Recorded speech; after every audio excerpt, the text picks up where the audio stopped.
को मैं सो रही थी तो उन्होंने मैं अचानक से आके दबा ली बिस्तर। मैंने चिल्लाने की कोशिश की तो उन्होंने मुंह बंद कर दिया और मुझे हथियार दिखाया कि तुमने शोर मचाया तो तेरे बच्चों को खत्म कर दूंगा। तो मुझे वहां से उठा के दूसरे कमरे में ले गया। उसने अपनी मनमानी की।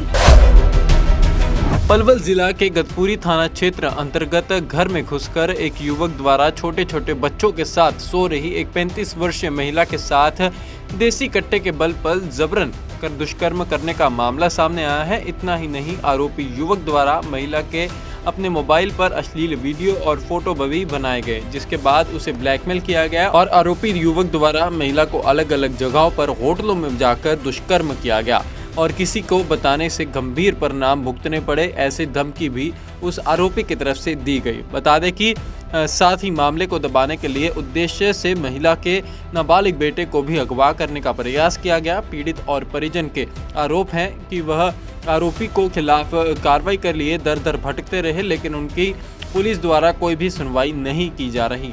अभी तक आरोपियों के खिलाफ मुकदमा तक दर्ज नहीं हुआ और आरोपी द्वारा बार बार उन्हें धमकियां मिल रही हैं। 18 तारीख को हमला हुआ। मेरे घर पे आए थे, रात को मैं सो रही थी तो उन्होंने मैं अचानक से आके दबा ली बिस्तर। मैंने चिल्लाने की कोशिश की तो उन्होंने मुंह बंद कर दिया और मुझे हथियार दिखाया कि तुमने शोर मचाया तो तेरे बच्चों को खत्म कर दूंगा। तो मुझे वहां से उठा के दूसरे कमरे में ले गया। उसने अपनी मनमानी की। इस दौरान कौन कौन घर पे था आपके? कितने लोग थे वो? अकेले था नारायण, मेरे छोटे छोटे 2 बच्चे थे घर पे। उसके बाद क्या हुआ? उसके बाद में मेरे बच्चे की आँख खुल गई थी। कि आगे की घटना है, बताएं। आप नोएडा भी जाने की बात कर रहे हैं, वहाँ किस तरह पहुंचाया तो गया? वहां क्या से हुआ वहाँ पे? उसके बाद में 1 अगस्त को मैं अपने किस्त विस्त भरने के लिए पलवल आई थी तो उसके 3 जने थे उसके साथ में। एक उनके बुआ का लड़का, एक उनके जीजा थे। वो वहां पे आए तो उन्होंने पैसे थे मेरे हाथ में, वो भी छीन लिए। उसके बाद में मुझे कुम्हारों के घर पे लेके गए। कुम्हारों के घर के पर 3 दिन रखी थी। 3 तारीख को मुझे नोएडा ले गया।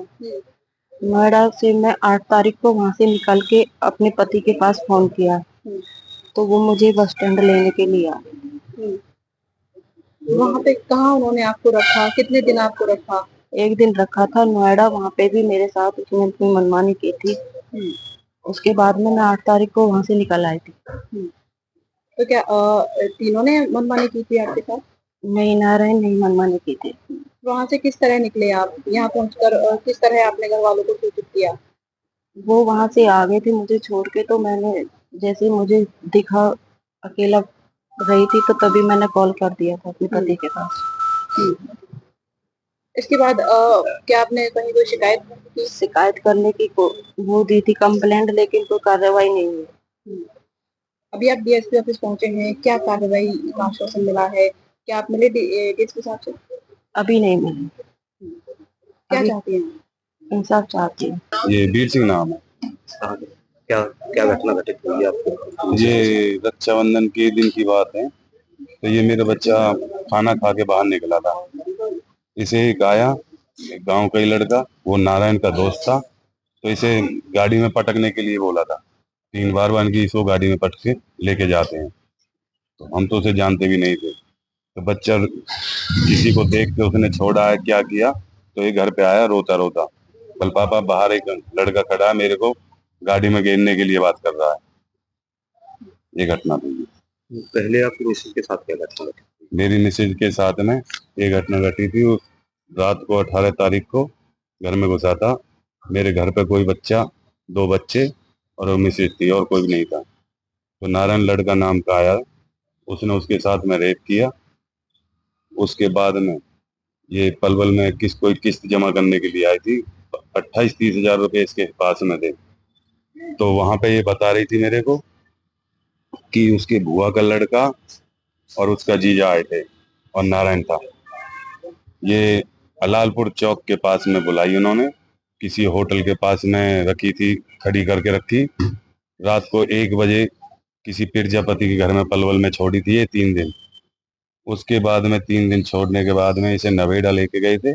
वहाँ पे पहले ही आईडी किसी और के नाम से वहाँ पे रूम ले लिया था।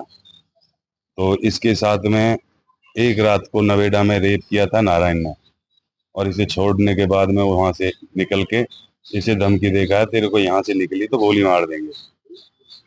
ये 4-5 दिन बाद में मेरे पास में फोन करती है, ऐसे ऐसे बात है, मैं मरने के लिए जा रही हूँ, मेरे साथ में ऐसे ऐसे हुआ है। तो हमने उसके बाद में पलवल गया, मैं रात को 9 बजे में इनकी पहले मेरे से मिल क्या बात हुई है, तो मेरी घरवाली ने मेरे को सबरी बात बताई। तो उसे मैं लेके आया वहां से, मैं इनकी मरे मत। तो मैंने गांव के सरपंच से 2-4 अपने घर वालों से सबको बताया। तो उन्होंने कही भाई मरना गिनना नहीं, रुको अभी थोड़ा, अगर इसे इंसाफ नहीं मिला तो ये अब भी मरने के लिए बोल रही है कि मुझे मरना है। पुलिस को आपने शिकायत दी? पुलिस में मैंने अपने बच्चे के लिए कंप्लेंट दिया था, वहां से कोई सुनाई नहीं हुई। उसके बाद में मैंने एसपी के पास में आया हूँ, क्योंकि वो थोड़े दबंग बदमाश आदमी है। तो हम भी सीधे आदमी, किसी के लड़ाई कोई झगड़ा नहीं करने वाले। तो हम वो नंबर को अब भी चालू करते हैं, उसका फोन आता है और धमकी देता है मारने की। क्या कहता है? बोल रहा किसी को बताया, इसको बोलता है किसी को बताया तो हम तेरे को गोली से मार देंगे, ये कर देंगे। ये पलवल में छोड़ी थी एक रूम लेके, तो वहां पे ढूंढ रहे हैं इसको। तो हमने इसलिए फोन बंद करके रख रखा है इसका। जब भी फोन चालू करते हैं उसका फोन आता है और वो धमकी देता है, कल मेरे साथ में आप। आज आप डीएसपी ऑफिस पहुंचे हैं, क्या ये आज डीएस ऑफिस पे आए हैं, तो मालूम चलेगा क्या होगा। ये तो अभी तो पहले 1-2 चक्कर हम आ चुके हैं, पुलिस ने कोई कार्रवाई नहीं की। अभी कोई कार्रवाई नहीं की।